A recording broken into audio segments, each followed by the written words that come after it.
गुरु प्यारी सात संगत जी बड़े प्रेम और सत्कार से बोलिए। धन निरंकार जी। सात संगत जी, आज की साखी का विषय है कि ईश्वर से हमें क्या मांगना चाहिए। इसी पर आधारित आइए सुनते हैं ये प्यारी सी साखी। ये कहानी है एक दर्जी की, जो एक बहुत बड़े राज्य में रहता था। एक दिन उस राज्य का राजा भ्रमण करने के लिए निकला। इस दौरान उसकी शेरवानी का बटन टूट गया और वह वापस महल में जाकर मंत्री से बोला, मंत्री, किसी अच्छे दर्जी को लेकर आओ और मेरी इस शेरवानी के बटन को लगवाओ। मंत्री ने कहा, ठीक है। जल्दी ही मंत्री दर्जी को लेकर राजमहल में पहुंच गया और महाराज की शेरवानी में बटन लगा दिया। तो महाराज ने खुश होकर दर्जी से कहा, मांगो, तुम्हें क्या चाहिए। तो दर्जी मन ही मन विचार करने लगा कि मैं राजा से क्या मांगूं। अगर मैं ज्यादा मांगता हूं तो कहीं महाराज नाराज ना हो जाएं कि एक बटन टाकने का इतना ज्यादा, और यदि मैं मेहनत के अनुकूल मांगता हूं तो वो तो मैं सभी से लेता हूं। इससे अच्छा रहेगा महाराज से कुछ ना लूं। यह सोचकर उसने राजा से कहा, हे महाराज, मैं आपके ही राज्य का एक नागरिक हूँ, इसलिए आप मुझे जो भी उचित समझें वो दे दें, मुझे स्वीकार होगा।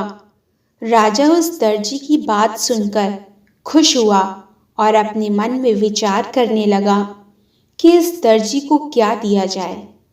राजा ने सोचा, कहीं ऐसा ना हो मैं दर्जी को कम दूं और दर्जी मेरे बारे में सोचे कि राजा ने तो सिर्फ इतना ही दिया है और मेरे पद की गरिमा रहे। इसलिए मुझे इतना तो देना ही चाहिए जिससे मेरे पद की गरिमा बनी रहे।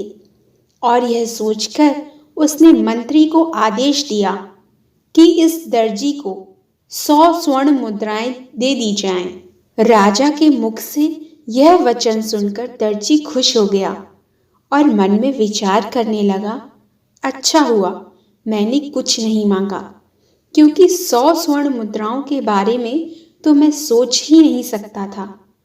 और वह सोने की मुद्राएं लेकर अपने घर वापस चला गया।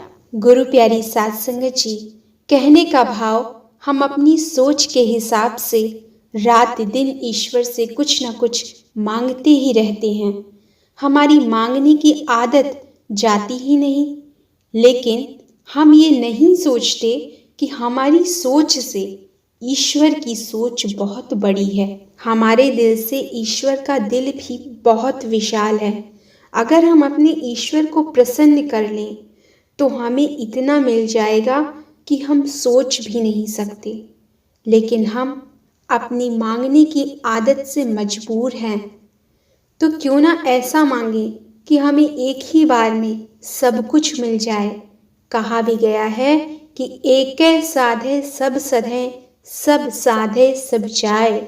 इसलिए हमारा लक्ष्य केवल और केवल भगवान से भगवान को मांगने का ही होना चाहिए।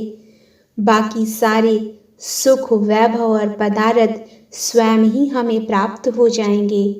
सात संगत जी, बड़े प्रेम और सत्कार से बोलिए, धन निरंकार जी।